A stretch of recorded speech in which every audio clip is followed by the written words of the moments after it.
kenapa waktu kita bikin analisis bursa harus anjlok, bursa pasti drop, itu tanggalnya gue nggak bikin spesifik, kita bikin prediksi di bulan Oktober itu. Tapi pasti terjadi di Q1. Nah yang jadi menarik, kenapa sekarang serangan itu dilakukan?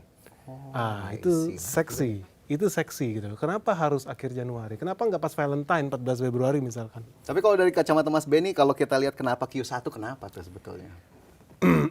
Ini ada hubungannya juga sama agenda makroekonomi Indonesia. Kita pengen GDP 8%, semua pengen ekonomi kita tambah bagus, tambah oke, tambah moncer.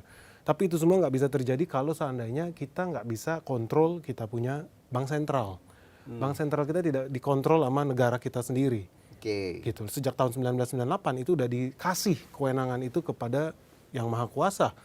Even Donald Trump aja nggak bisa kontrol siapa The Fed mau bikin apa gitu loh. Jadi dia aja, even presiden yang punya nuklir, negara nuklir aja nggak bisa kontrol The Fed. Dan ya itu pun yang terjadi juga di Indonesia. Dan mereka ketakutan sekarang, kenapa? Karena Indonesia sepertinya akan mengarah menjadi negara yang lebih bisa dibilang mandiri. Dan mereka nggak mau itu. Kita bisa kontrol arus modal, kita bisa kontrol suku bunga kita sendiri. Hari ini kita nggak bisa punya kekuatan itu. Itu kita udah serahkan kepada yang maha kuasa gitu loh untuk lakukan itu. Dan mereka sebel. Mereka sebel, kenapa? Karena ownernya, orang-orang selalu bilang ini, bank sentral harus independen, bank sentral harus independen. Ini nggak banyak yang tahu ya kenapa MSCI itu harus lakukan serangan-serangan ini. Karena ownernya MSCI itu kalau teman-teman lihat, itu adalah Big Bank, US Bank, ada Citibank, ada JP Morgan, ada Wells Fargo. Dan siapa sebetulnya pemilik mereka? Nah itu harus ditanya lagi tuh, pemilik mereka siapa? Dan ternyata kalau lu lihat sebetulnya pemiliknya mereka 11-12 juga, jangan-jangan dengan yang mengontrol peredaran uang di negara ini. Gitu loh. Dan mereka ada ketakutan itu dan pola yang sama mereka lakukan ketika mereka bikin market crash di Greece, di Yunani. Mereka bikin market crash di Argentina sampai anjlok, mereka serang juga. Sekarang malah jadi uninvested. Jadi orang nggak bisa lagi masuk di dalam MSCI. Mereka drop parah. So Indonesia bukan yang pertama dan Indonesia bukan jadi negara yang terakhir. Dan mereka wajib ketakutan sama kita. Kenapa? Karena kita akan ada arahnya menjadi negara yang mandiri. Ketika kita bisa ambil alih bank sentral kita. Dan kita harus lakukan itu. Kita dukung itu. Nah MSCI cuma cari-cari alasan, kebetulan ya dari yang lama-lama pengelolaan bursa kita jujur kurang oke.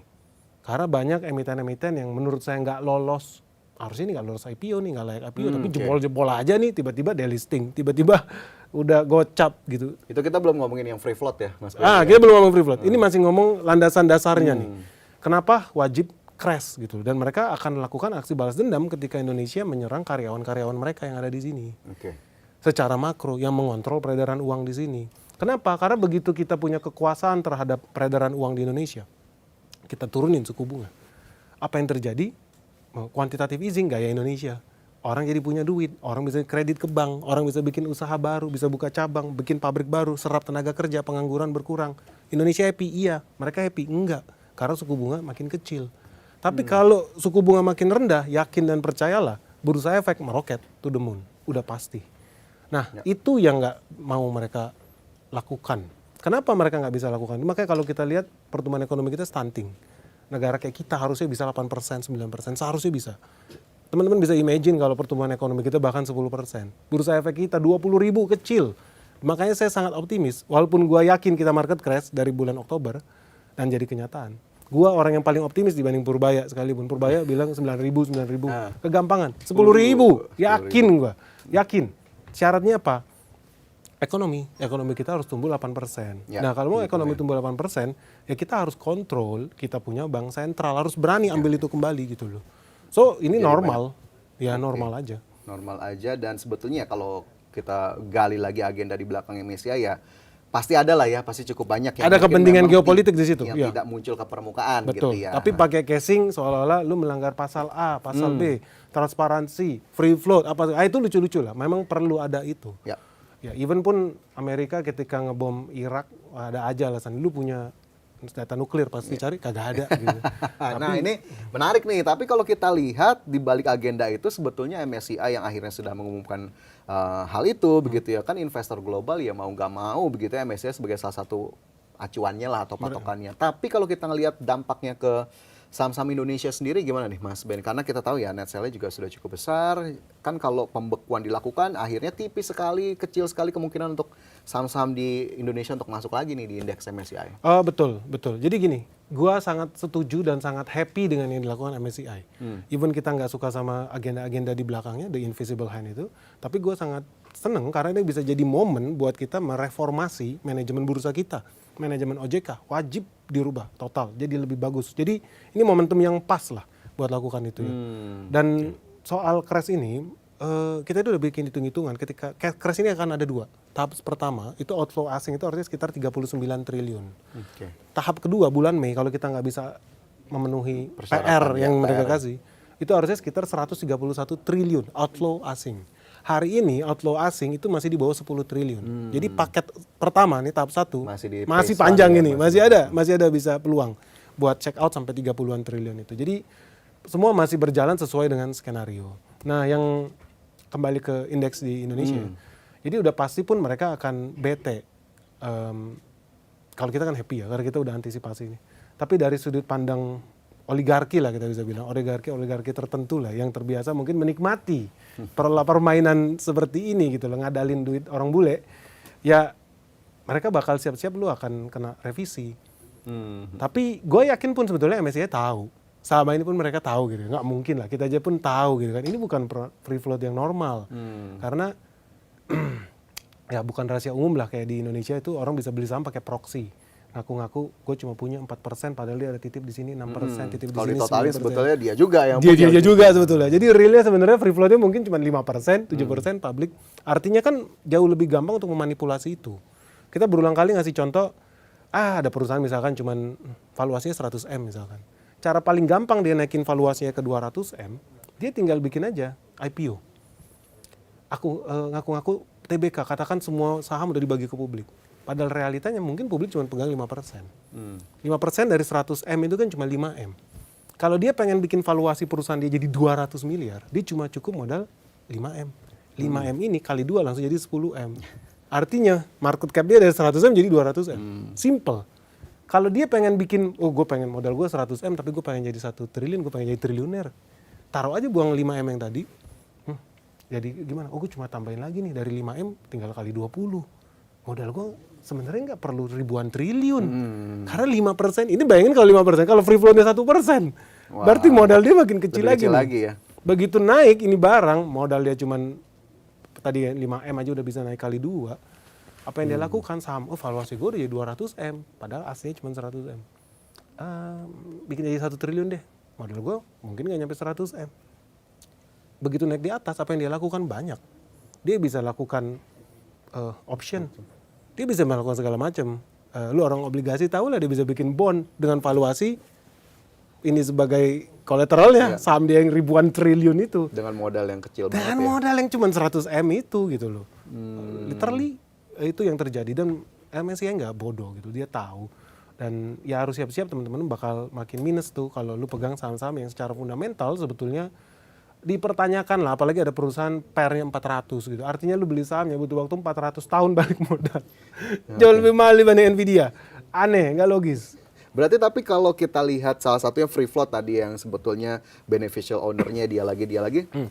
Secara general kita happy juga dong ya dengan sentilan MSCI ini agar kemudian free float-nya ditingkatkan dari 7,5%, itu juga 7,5-nya tidak pure 7,5%, dinaikkan jadi 15% kemarin diputuskan oleh regulator. Nah, tapi apakah kemudian kalau kita lihat free float-nya sudah dinaikkan, transformasinya sudah dilakukan, tapi tetap belum memenuhi persyaratan yang diinginkan MSCI, apakah tetap mungkin skenario terburuk kita untuk bisa jadi masuk ke kategori frontier market nih? Nah, ini ngomongin geopolitik nih. Karena ada kemungkinan even Indonesia sudah memenuhi semua persyaratannya. Namanya juga orang cari-cari. At the end of the day, goalnya mereka apa? Beli di harga diskon. At the end of the day, itu terjadi ketika MSCI nyerang Yunani. Dia bikin mata uangnya turun. Drop. Habis itu apa? Bursanya dibanting. Apa yang terjadi setelah itu? Perusahaan Jerman, namanya juga pemegang Uni Eropa, negara terkaya Jerman, berbondong-bondong ke sana, beli airport harga diskon, beli pelabuhan harga diskon, beli pabrik harga diskon. So you could imagine lah teman-teman, ada sebuah perusahaan Indonesia harga $1.000, hari ini mungkin 17.600 rupiah harga nilai tukar. Berarti kalau $1.000 gue cuma butuh modal 17 juta. $1.000 ya? Iya ya. $1.000 kali 17 iya. 17 juta betul. 17 betul, juta betul, buat beli perusahaan itu. Ada cara gampang.